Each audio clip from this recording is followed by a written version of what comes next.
Are points for you to learn, for you to get some wisdom, for you to recalibrate, readjust, and then attack all over again with a different perspective. If you lose all the time, you need to do something else. But if you lose and learn and recalibrate, use it as a platform to be better. That's how you do it. I don't see anything else how fit you would be using. Losses, challenges.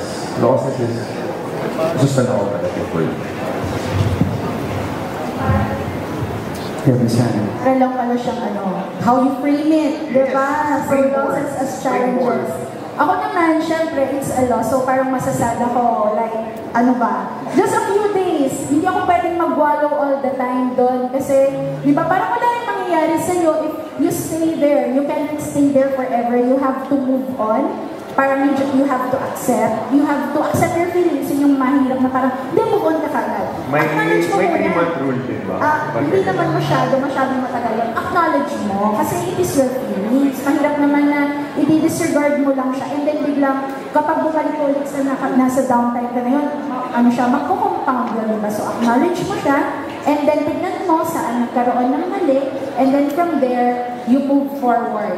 Sabi nga ni Coach, from Mr. naging Sir na, Coach, you're calibrated and you move forward. Siguro for me, big word, yung acceptance. So, accept and learn from it, diba? And move on. So, always remember na if it's not meant for you, there's something better or greater na prepare for you, no? Like sa journey ko, no? It's God's protection and redirection. Yung journey ko from the other station to GMA because God protected me na ma-retrench or mawala ng trabaho. Thankfully, my GMA network. Thank you, Sir Ollie. So, always be grateful lang sa tanan na lessons na darating sa buhay mo. Learn from it, accept it, and move on. That's all. Ako naman, siguro yun, do not be discouraged sa mga failures sa buhay, di ba? So when I was starting dito sa GMA, nung sa radyo pa lang ako, reporter ako sa radyo, wala namang problema kasi boses lang naman yung maririnig ko sa radyo, wala pa naman namang mga teleradyo noon. So okay lang yun dahil boses lang yung naririnig. So when I first came out sa TV, may mga tawag sa telepono. Mga tawag sa telepono, bakit daw ako pinayagang lumabas sa TV para naman daw akong bibili ng suka na toyo na pinayagan na agad humarap sa TV. Ang daming comment, parang hindi marunong mag-makeup, hindi marunong mag-ayos ng buhok, parang tapos tinanong ko sa sarili ko, bakit hindi naman ako artista? Sabi kailangan ganun yung expectation, di ba? Parang ganun yung expectation. To begin with, hindi ko naman talaga din pinangarap na maging journalist. Actually, gusto ko maging teacher. Kaya lang parang, siguro, dito talaga yung aking destiny because napapunta ako sa course of journalism. When I applied for this job, I was hired. So sabi ko, kung ano yung binigay sa'yo, give your best. Do not be discouraged kung ano man yung maririnig mo na parang pula sa'yo ng tao. Bagkus, gawin mo yun na mga challenges sa'yo. Diba? Mga hamon para to improve yourself at lalo mo pagputi yung ginagawa mo. At the end of the day, it's you naman who will prove to them na I'm here to give my best and to do my best kung ano man yung binigay sa akin ng God. Ako naman, of course, loss is an inevitable part of life. Hindi natin maiiwasan yan. Bawat isa sa atin may kwento ng pagkatalo. But, of course, we know that loss is never easy. What I try to do is approach it with faith, with resilience, with perspective. Of course, I allow myself to grieve. Let me share with you an example of one of my losses. Nung buhay pa si Pope John Paul II at namatay siya, gustong-gusto ko na nang makapag-cover sa Vatican. So simula pa nung panahon na yun, pangarap ko na talaga makapag-cover sa Vatican. Pero every time na may nangyayaring malaki sa Vatican, hindi ako napipili. So namatay na siya, nagkaroon ng conclave. So, isa na namang malaking storya kasi mapapalitan na yung Pope, di ba? Tapos nagkaroon pa ng nakanonay si San Pedro Calungsod. Pinagdasal ko rin na sana ako yung mapadala sa Vatican. Hindi pa rin.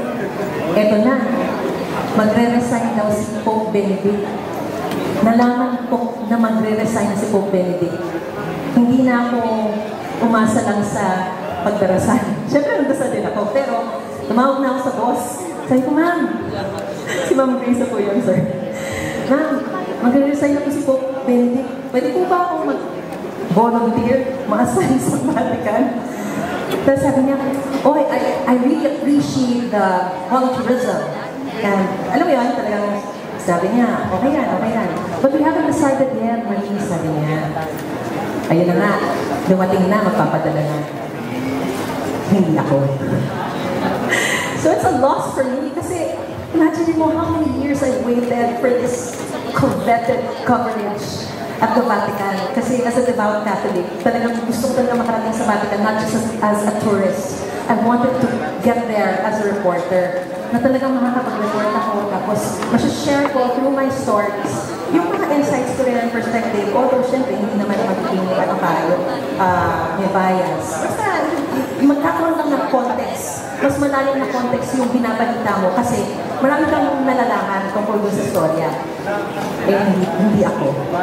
Tapos, a few years after, eto hindi ko na alam to. Wala pa akong idea na nangyayari to. Bigla akong naka-receive ng call from the same boss, si Ma'am Grace. Tumawag siya. Maris, sabi niya, makakanonize na si Pope John Paul II.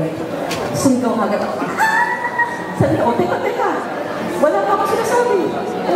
Sabi niya, sinabi ko naman canonize si Pope John Paul, ba't ko sumisigaw? Sabi ko, ma'am, sorry, pero sige, sabihin niyo po muna kung ano gusto niyo sabihin.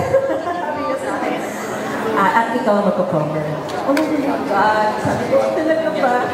Ibig sabihin, God was just asking you or teaching you to wait. Ang daming moments na ginusto kong makarating pero hindi niya ako pinapunta pa doon. Yung pala, He was preparing me for something else. Something that really resonates with me. Because why? When Pope John Paul II was canonized, I never imagined na maabutan ko siya in my lifetime. Because naabutan ko si Pope John Paul II kung World Day 1995. Nung pumunta siya dito sa Pilipinas at nandun ako, isa sa mga high school student ako ng time na yun, pumunta ako sa Pilipinas para ma-witness yung World Youth Day na yun. And in the same lifetime, I'd be able to see him being canonized as a saint. At may bonus pa kasi hindi lang si Pope John Paul II ang canonized. Another beloved Pope ay canonized at the same time with him, si Pope John XXIII.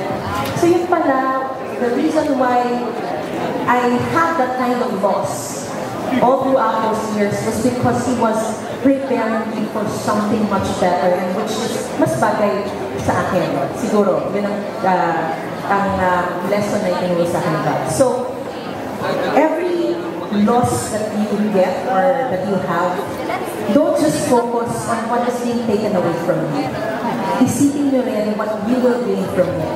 And in that loss, you will gain strength, you will gain a new perspective, you will gain faith and resilience in the process. So, sa pagkakataon na mag-broken-hearted tayo, magkakaroon tayo ng mga loss na mawawala sa atin, isipin natin na God is preparing us for something so much better, kaya ma-excite tayo.